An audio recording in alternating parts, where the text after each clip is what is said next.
No, I'm glad to hear that. Obviously, the return to the movies. I think now that New York City and also LA are open, you're going to start hearing these anecdotes, these experiences of my first trip back. After almost a year of closure.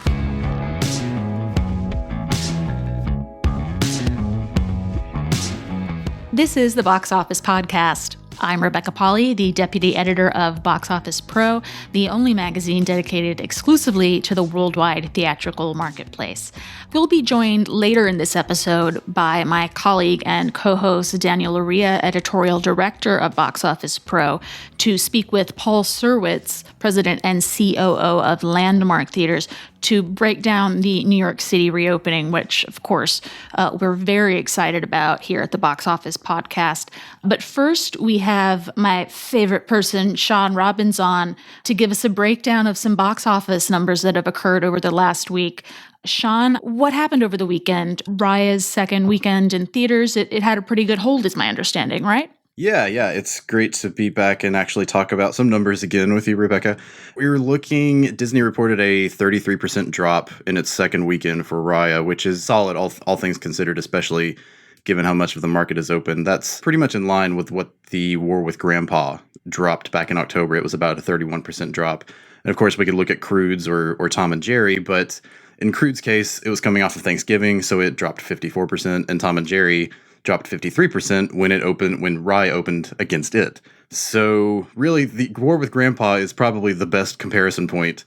5-month-old family film at this point against Raya. And, we're still looking at several chains that aren't playing the film. And I think the fact that we saw a little bit over half of theaters open in the market this weekend, we're still inching back, even with New York reopening some theaters.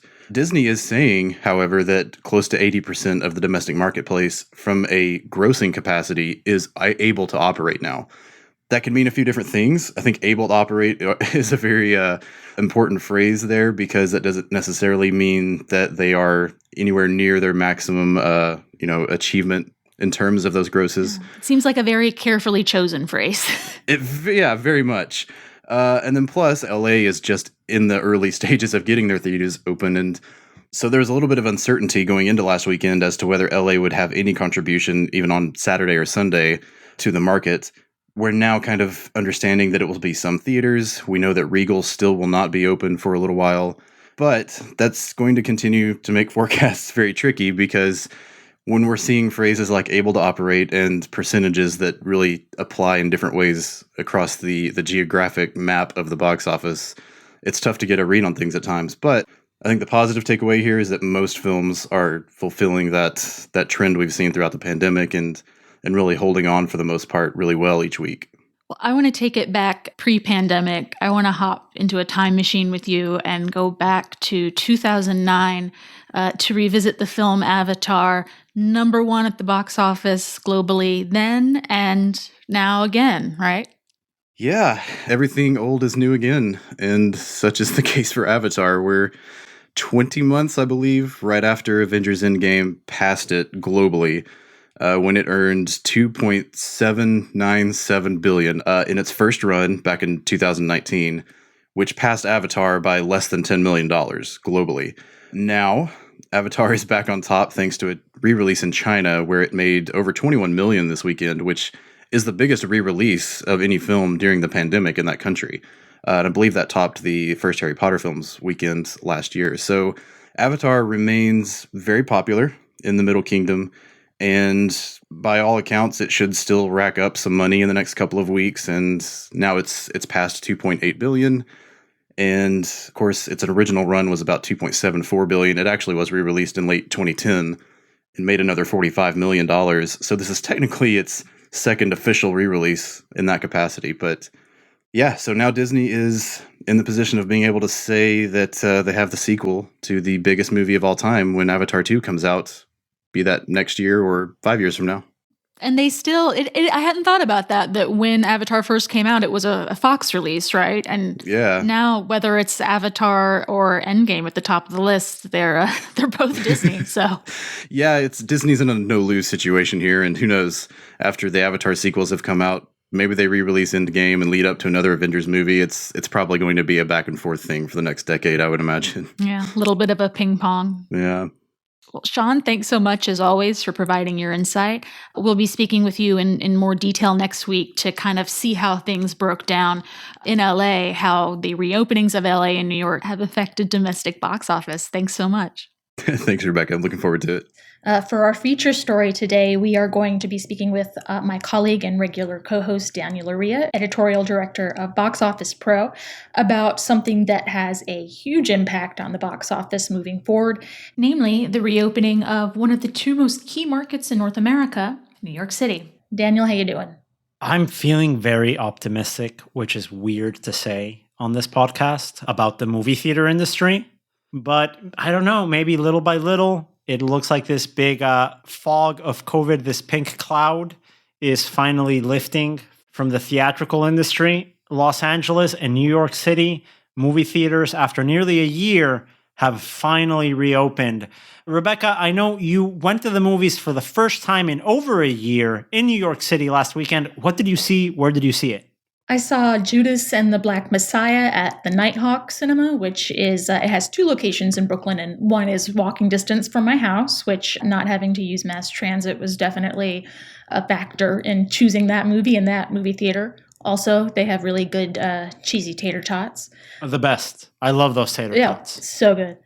It was a good experience. I mean, it's a small auditorium that Judas was in. I think it was sold out at 25% capacity. I counted 13 people, maybe a little bit more than that with latecomers straggling in. But like I said, I intentionally chose a theater that I would walk to instead of having to do public transportation. I was, from a level of personal responsibility, I was safe as I could take it, and I felt comfortable with it. And I'm very glad I didn't watch it at home, because this last year has absolutely destroyed any attention span that I have with all the time that we've all been spending this year looking at various screens. So I know that if I had attempted to watch it on HBO Max, and I'm not proud to admit this, I would have picked up my phone at some point.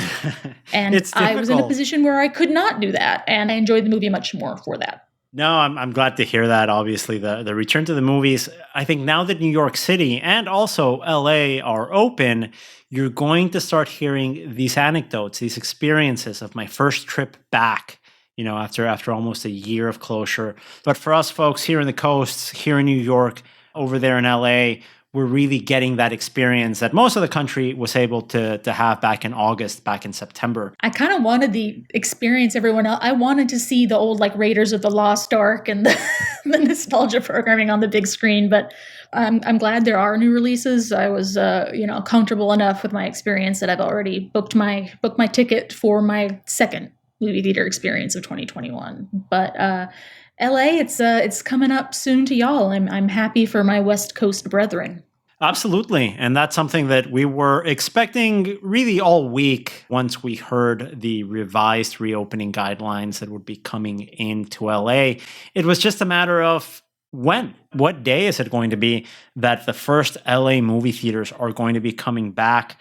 So in that LA reopening, Rebecca, just to recap where we stand, Los Angeles County is allowing movie theaters, indoor movie theaters, to reopen at 25% capacity with a maximum of 100 people per auditorium. Similar to New York City's rules, as we know, New York City is 25% capacity, 50 people maximum per auditorium. And we really didn't know when that exact date was going to be. But actually, Rebecca, as we found out on Friday night, Cinemark opened the first major circuit location in Los Angeles County on Saturday, March 13th, with the reopening of the Cinemark location in Long Beach. So Daniel, you and I weren't able to go around and visit that theater when it reopened. Sadly, we are on the wrong coast, but we were able to visit some New York City locations on March 5th, the first day that cinemas in that city were allowed to be reopened. One of those is one of my favorite cinemas in New York City, the Quad, owned by Landmark Theaters. Now, Daniel, you were able to speak to Paul Serwitz, the president and COO of Landmark, about the process of reopening in New York. What were some of the insights that he tossed your way? Yeah, it was an interesting conversation. I think as we opened this podcast, Rebecca, we're very tentative in showing any signs of hope. And that's certainly the vibe I got from Paul as we very tentatively looked back to that first weekend in operation for the Quad, which is owned by Landmark's parent company, Cohen Media Group, and is being programmed right now by Landmark Theaters. As some of our listeners might know, Landmark Theaters is the largest specialty circuit in the United States, meaning they really rely on specialty distribution coming from those LA and New York markets. Landmark, unfortunately, had to close their iconic New York City location in the Upper West Side during the pandemic, but on March 5th, they were able to work with their parent companies, Quad Cinema, in welcoming back New Yorkers to the movies. It's hard to feel ultra confident after what's happened over the last year, and that all the false starts, and when we have had positive trends, getting derailed. And I mean, this does feel different than all of those, the changes that have occurred since the middle of January this year. And clearly the COVID numbers haven't rapidly dropped, and most importantly, the vaccine program rolling out and picking up some steam and all that stuff. So those are all the things that we obviously need and feel like have to happen to right the ship. But yeah, it's hard not to, keep just a corner of the eye out on the other guy. Right. The other driver. So, I'm hopeful, like everybody else. We have seen, while it's been, to call it baby steps would be probably an understatement. But we have seen little indicators over the last 4 weeks, 3.5 weeks, that people seem to be a little more relaxed about, going out to theaters. We've seen some individual film grosses, just on a very here and there spotty basis, show signs that we haven't seen much of, if at all, since August. Those are the little indicators that we need, and hopefully they will continue to trend that way. And like you say, not take a step forward and 2 steps back. And those are some interesting insights that Paul brings up in the indicators that he's seeing that the market is recovering. In a story that I wrote for BoxOfficePro.com recently, I highlighted the role of Boogie, a specialty release from Focus Features, in starting to bring back the box office for specialty titles. And that's going to be crucial for circuits like Landmark and a lot of art houses to really start to reopen, right? It's going to be a step-by-step situation, not an easy one. And really, it's just one of those challenges, getting the right content that comes to reopening. Rebecca, Paul actually was able to go into a lot more detail on the 10 days they had to get a closed theater back open. Well, it wasn't easy, and none of them have been. But I will say this, we have gotten accustomed, dating back 6 months now, to getting very little advance notice, from any particular state or locality. Having a week to week and a half has been typical. A couple of weeks is like a luxury. And I think everybody in exhibition has gotten, or at least a lot of people in exhibition have gotten pretty savvy at exercising or implementing a pretty quick turnaround to get ready. And we've learned a lot along the way. We were able to get the jump on ordered materials, PPE materials, and inventory items that we needed in advance, as we could see the potential for various states and markets to reopen. So that's helped. And but the Quad specifically, New York came as a surprise. A lot of people were thinking that New York could be, New York and LA could easily be as far back as April, May, June even. To reopen, and it did seem to happen pretty quickly. So there was a lot of scrambling, but we were able to get it done with all the necessary arrangements, which mainly are staffing, making sure the sound and projection are ready, up and running, inventory for concessions and that sort of thing, and the PPE, all the PPE related equipment. So it took a week and a half of nonstop activity and trying to get things delivered to the theater and all of that to be ready, but we made it. I can absolutely relate to Paul's surprise, Daniel, that I think you and I both shared, that New York opened as early as it did, March 5th, after nearly a year of radio silence from Governor Cuomo, from Mayor de Blasio, about any sort of indication about when cinemas would be able to reopen.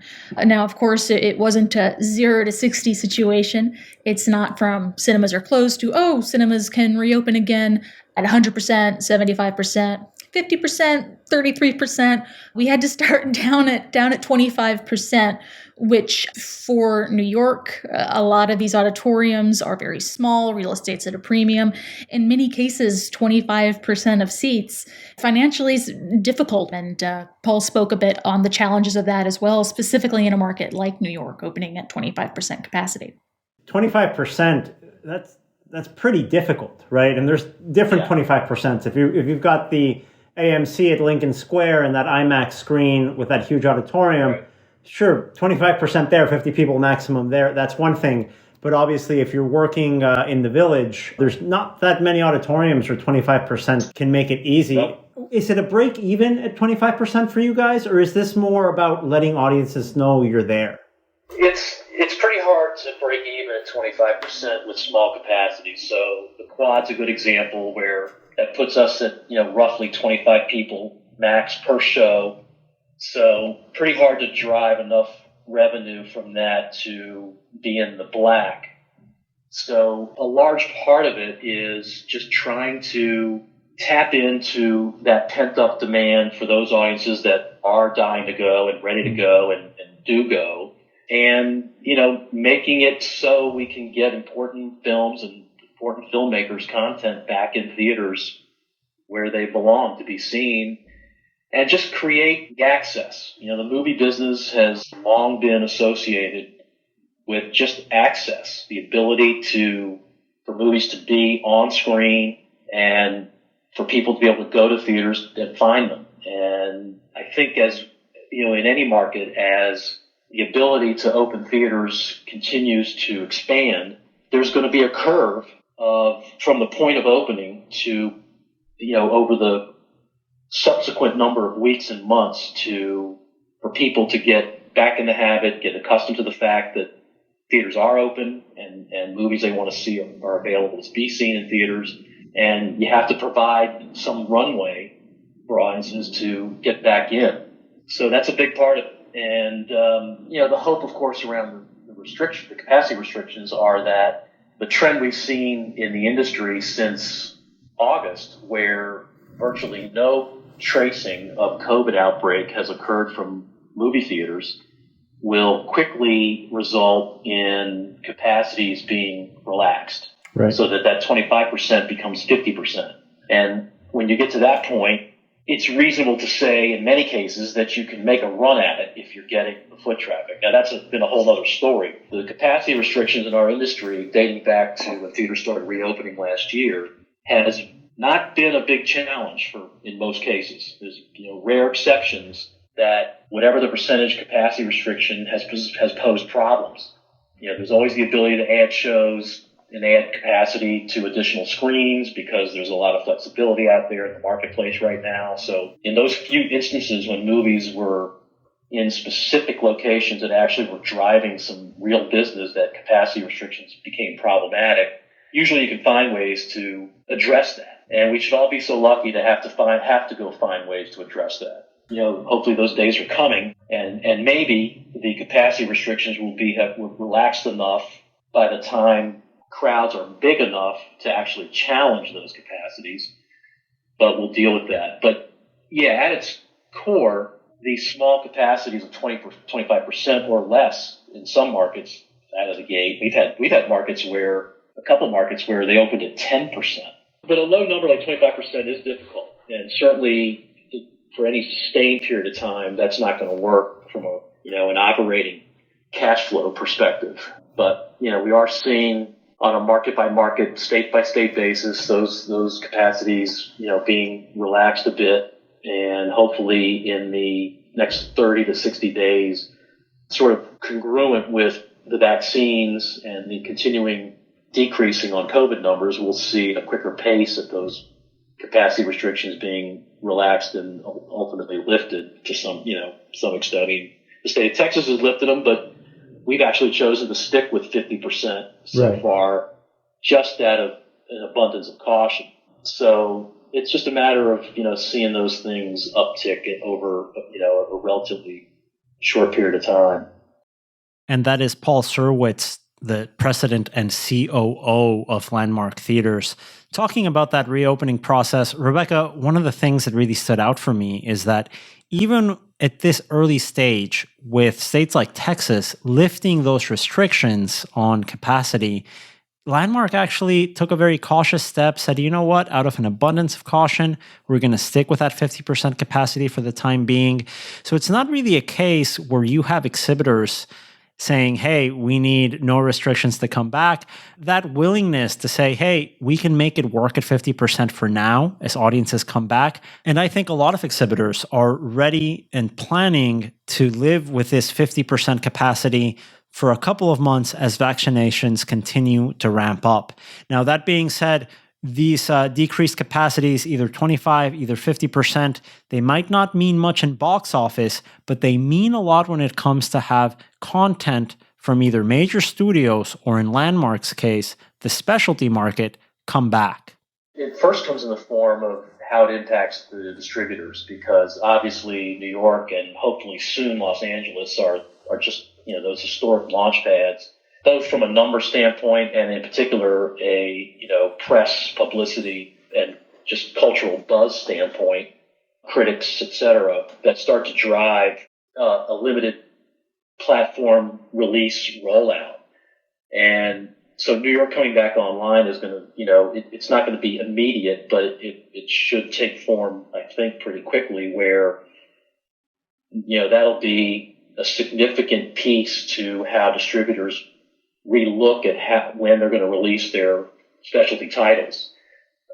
It's been hugely problematic for those distributors through this period.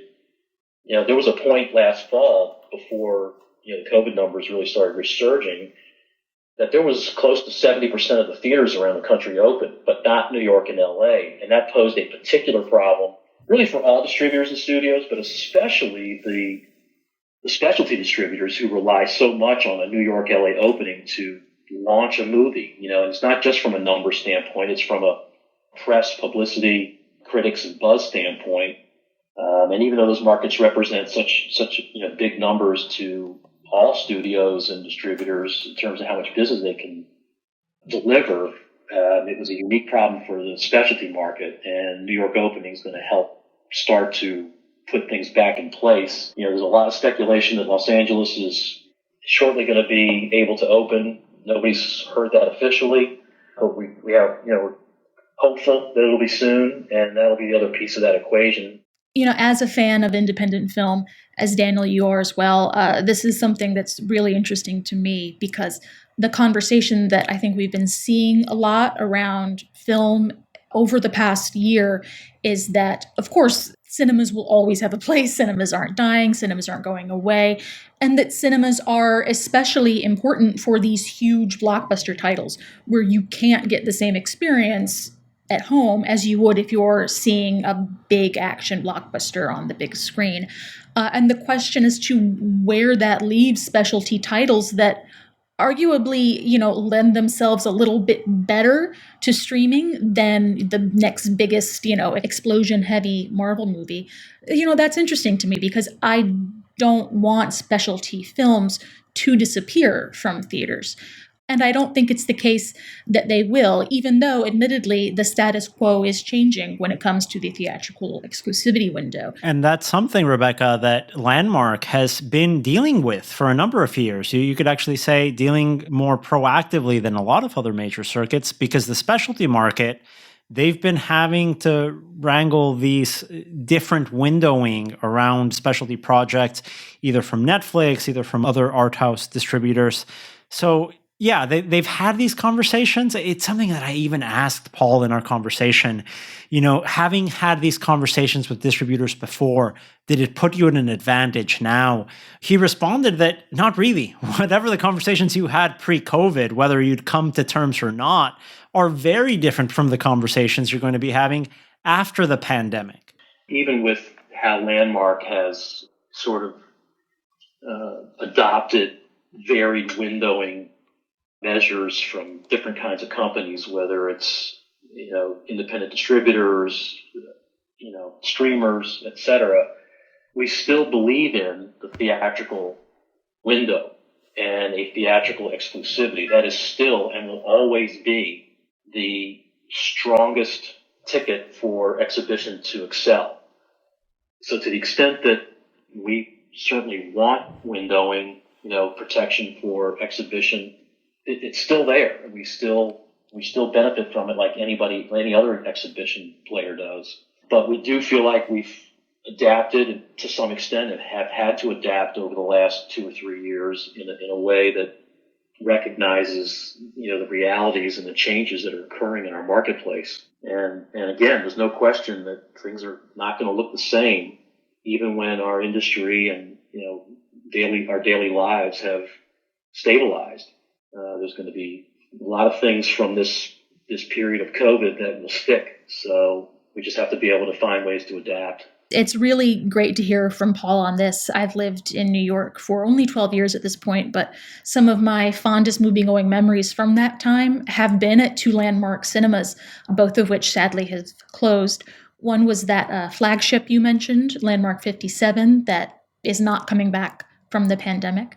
That's where I saw Cats, so it'll live on forever in my memory from that.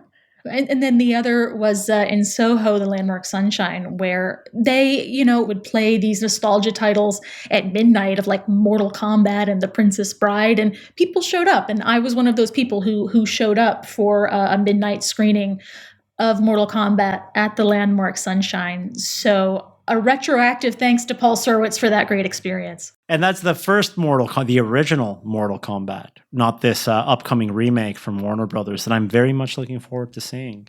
It's a tall order to surpass the original, though. I'm excited to see if they'll do it. One of the best theme songs of all time. We have to give it to Mortal Kombat. A fantastic, fantastic theme song.